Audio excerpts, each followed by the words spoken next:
Warning: our YouTube channel and its videos may contain scenes, language, and content that may not be appropriate for all audiences. These videos include surveillance footage, undercover pursuit of suspects, actual police and rescue operations, and fearless confrontations. If you do not approve of the content, please do not watch our videos. If you wish to continue, we strongly advise that you proceed with caution. Viewers' discretion is advised. Eto, isang magandang balita ho, matutuldukan na ho ang paghihirap ng mga residente dyan ho sa Purok 3 Sitio, Bagong Sukat, Muntinlupa. Naalala mo yan, parang Erwin, ha? Kung paano ito nagawan ho ng paraan ng ating pong mga local government dyan po sa lugar na sa Muntinlupa. Panoorin po natin.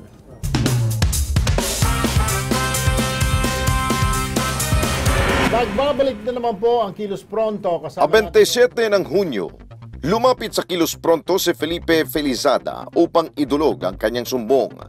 Ang kanyang reklamo hindi na makadaan ang mga residente sa Purok 3 Sitio Bagong Sukat, Muntinlupa dahil sa nakahambalang na mga sasakyan. Parang terminal po itong kalsada dyan sa inyo. Parang may peryahan. Kaya naman, agaran kaming nakipag-ugnayan kay Danidon Nolasco, ang hepe ng Traffic Management Bureau ng Muntinlupa. Tinawag po yung aming traffic department kasi matagal kong utos sa traffic department ng barangay na araw-arawin yung pag-ikot dyan sa lugar. At 30 ng Hunyo, agad nagkasan ng clearing operations ang MTMB towing unit sa pamumuno ni Ed Moldes at Kilos Prontong isinagawa ang clearing operations. Sa bukana pa lamang ay may nasampulan agad. Ang mga pasaway na makita may palapit na enforcer tila ba nakakita ng multo at biglang sabay-sabay kumaripas ang takbo.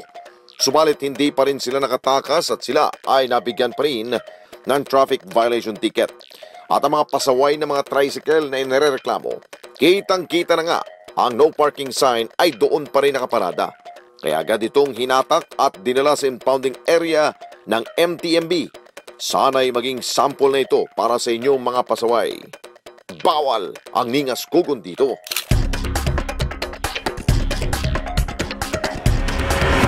Magagaling tong mga tagawa niya, Muntinlupa. Yes, oo.